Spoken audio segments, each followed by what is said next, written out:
As you see in the title, this video is going to be me discussing Mr. Kennedy's release from WWE. He was released this past Friday. In the other part of the video, I'm going to be discussing TNA Impact. And looks like from this past Thursday night's Impact, now this was the first Impact I see the whole overall show in a long time, so can't really judge the last couple weeks, but this TNA Impact, I gotta say, was overall a pretty solid show. And as bad as Raw is right now, I gotta say Impact was very good compared to what WWE Monday Night Raw has been doing, because Raw has just been horrendous the last couple weeks and pretty hard to watch. If it wasn't for MVP and Randy Orton and I gotta say Legacy, even though I will say and agree with a lot of people that Legacy is getting very, very stale right now. They need to do something.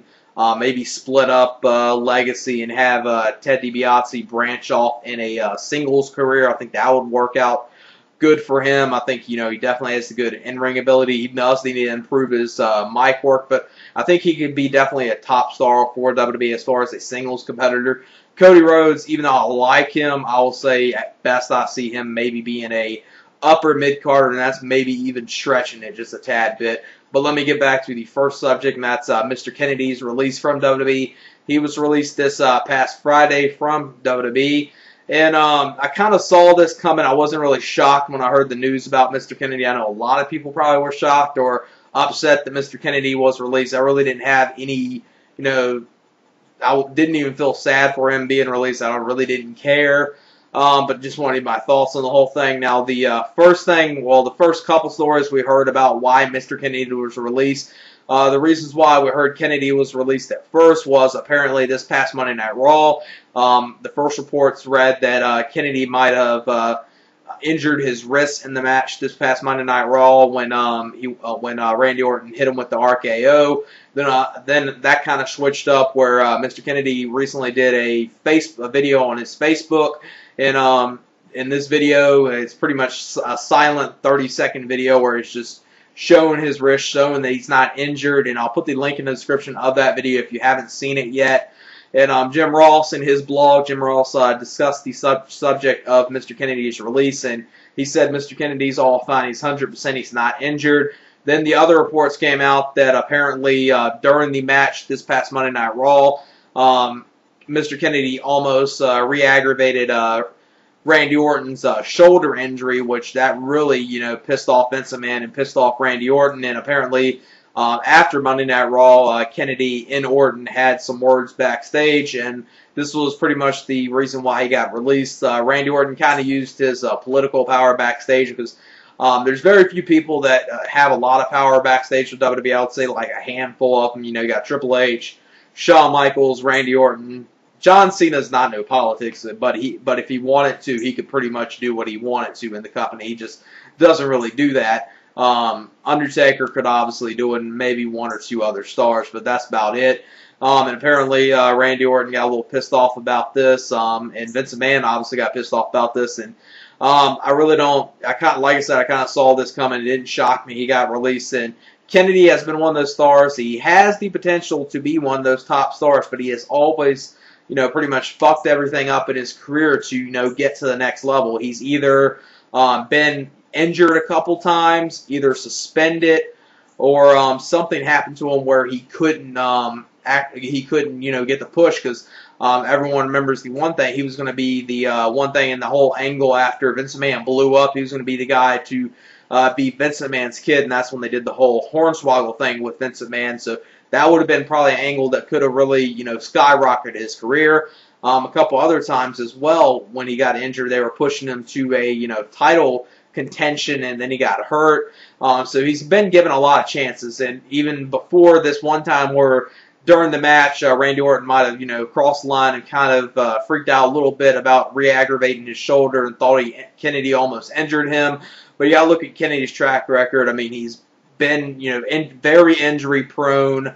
The other thing is, other than being injury prone, like I said, he's been suspended. And now the other thing, I'm not going to even blame Mr. Kennedy for this, but Vince McMahon probably used this as something, and that's Kennedy was the guy in the ring when John Cena injured himself, when John Cena injured his pec in that one match.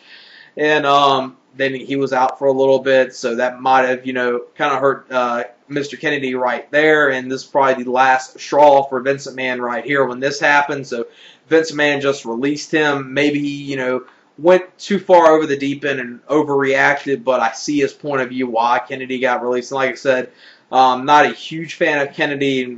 I think, he's a good overall in-ring performer. He's great on the mic. That's the one thing he does have for him. And he does have a 90-day non-compete clause, but he's already, I guess, going to be doing some indie bookings because he already has an agent that's helping him with some indie bookings already. And he's going to obviously probably end up in TNA after his 90-day non-compete clause ends. And so he'll be ending up there in 90 days. And I think it'll be a good addition for TNA. It'll be a good guy to add to the main eventers. Main event in TNA. He's a very young star, and if he doesn't keep on getting injury, he definitely does have the potential to be a very huge star. And I can kind of see him being like a Christian Cage for TNA, where TNA will get what they get out of him, but he'll end up going back to WWE sometime in the near future. I think in the future, Vince McMahon and Kennedy, they'll get along together again. I kind of see him going to TNA for a little bit, then coming back, kind of like, like I said, Christian or like a Jeff Hardy, and then get back in WWE sometime in the future. Now, let me get to the other thing I want to discuss, and that's TNA Impact from this past Thursday. Not going to give my thoughts of the overall show. I just want to, say overall, I thought it was a pretty solid show. Saw some good stuff on there. I did enjoy, they had 2 solid matches, a couple other things on there. Had the X Division match with Suicide and Amazing Red. That was pretty good. I'm definitely glad to see an Amazing Red more in TNA right now. Hopefully he stays in TNA and doesn't get injured again, because he was out injured before for a long time, and I'm definitely glad to see him back in the ring. Enjoyed the main event with AJ Styles and Christopher Daniels. Pretty much enjoyed them two in the ring no matter what they do. Wish it would have been given a little more time, but it was a pretty solid match. Now, and then the other thing was the main thing of Impact, which was the the 1 debut and the 2 re-debuts in TNA, or returns, and that is the main one that I like the most, which was Victoria returning, now going under the name Tara, and I'm definitely glad to see her in TNA. She could definitely be the star to fill the void for Gail Kim. Hopefully they bring Sarah Stock in. I know she did a couple dark matches for TNA or explosion matches against Amazing Kong. I definitely would love to see her in TNA. I would love to see a Sarah Stock and Victoria match, or a Victoria and Amazing Kong. Could be very good. She could be one of those people that really could help the TNA Knockouts division. And the one thing I don't want them to do is, even though I won't have too much of a problem with that, I don't want them to throw the Knockouts title on her right at Slammiversary. I kind of want them to somewhat build it up. Have Angelina Love defeat her at Slammiversary if they take on each other. Then maybe in a tag match at the next pay-per-view, have Victoria team up with someone against the Beautiful People. Then at the following pay-per-view, Victoria finally win the Knockouts title. Have a little build to it. Don't just have it, have the title change that quickly. Because I think Angelina Love has the potential, because I was watching the one video of Victoria's return again on TNA Wrestling's YouTube channel, and I think one person kind of summed up Angelina Love the best in the comment. I'm going to kind of steal this comment. It says that Angelina Love could possibly be the honky-tonk man of the TNA Knockouts division. Kind of, hold on that title for a long time. And I don't think too many people would have a problem with it, because she does get a, good heel reaction from the fans, and then just have, her lose the title very quickly, like Honky lost the IC title in 30 seconds. I think that would work out pretty good if they. Overall, thought it was good to see Victoria back. Glad to see her back in a wrestling ring, because WWE did a terrible job with her retirement. Didn't even really care about her retirement. So I'm glad she's back in wrestling now. To the other 2 debuts or returns, now, and the first one being Raven. Kind of like this. Glad to see Raven back. Don't have no problem with him being back. I think they got him in a good role right now. He's with Stevie Richards, Dr. Stevie, and Daphne, and they're going against Abyss. So I like to see a Raven and Abyss match. And Raven was, in pretty good shape. He has looked the best he has in a long time. So don't have no problem with him. Then to the one that was probably the most disappointing to see, which was Shane Douglas. Shane Douglas, I gotta say, he's been well past his prime for a long time. I don't understand why TNA wants to have him return or even do something with him. He was great back in the day. I'm a huge mark for the original ECW, but he's one of those guys that's well past his prime, and I don't think anyone really cares about seeing him. And I highly doubt anyone's really looking forward to the Christopher Daniels and Shane Douglas match that's going to happen at the Slammiversary pay-per-view. Now, Daniels, he's a great in-ring performer, but I don't think he can even pull off a good match. Shane Douglas. Now, back in the day, this would have been an incredible match if this was Shane Douglas probably 6-7 years ago, maybe 8 years ago. This would have been good. But now, he's so well past his prime. He's the shell of his former self. That's probably the only thing that was bad. Shane Douglas, that's kind of a bad ending. Have him come out there, attack Daniels. But maybe Daniels will kind of surprise us. Maybe Shane Douglas will surprise us and pull off a good match with Daniels. Now, it kind of shocked me if it does. Raven, like I said, don't have no problem with him. And Victoria is the one thing I think everyone probably is glad to see her back in the ring. I'm a huge fan of Victoria, so definitely can't wait to see what TNA does with her. She'd probably pull off some good matches with Angelina Love. Love to see a Victoria and Kong feud. She definitely will be the one star that could rejuvenate the Knockouts division back to where it was when Gail Kim and Amazing Kong had their amazing feud in TNA. So definitely they could really rejuvenate the women's division with this. And Sarah Stock, hopefully they bring her in as a full-time part of the roster and start utilizing her, because she's definitely a very talented wrestler. If you've never seen her before, I highly recommend you to check some of her matches out. Some of her matches from CML might be on YouTube when she went under the persona of the Dark Angel.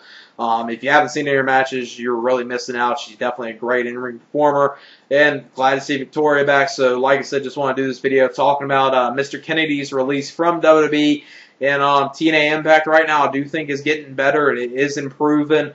TNA Impact's overall, if they keep going this route and improve a little, they do need to have a little loose ends they need to improve, but still right now it's better than what WWE Monday Night Raw is doing right now. Raw right now is just horrendous and terrible to watch. I will watch Raw tonight. It's just one of those shows I think a lot of wrestling fans are just accustomed to watching no matter what. They'll watch it. It's just, a wrestling show on Mondays, and it's, the show that a lot of people watch when they think about wrestling. That's the one show they watch.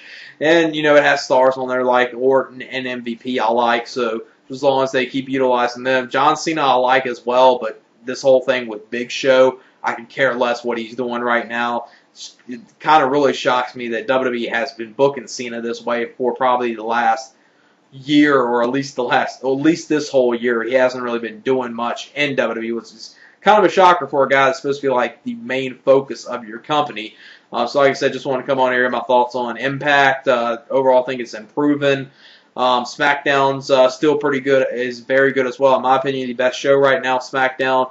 Then probably the ROH on HDNet. I got a couple episodes I have to catch up and watching, so I will be giving my thoughts on those past couple HDNet episodes I haven't given my thoughts on yet. I'll probably do like a condensed version like I did with the last time I gave my thoughts on a couple HDNet Ring of Honor episodes. So I'll be probably doing that this week. And anyone that hasn't checked out the one movie that I uploaded earlier, the new Alex Jones movie, Warnings, Reflections and Warnings, an interview with Aaron Russo, I highly recommend you to check it out. Might not be the thing for everyone, but might be some people that might enjoy that. If you're into that type of stuff, definitely check it out. Very good interview. Now it's an old interview but this is the first time it's been released in full. Overall, I think it's an excellent interview, and yeah, that's it. Peace.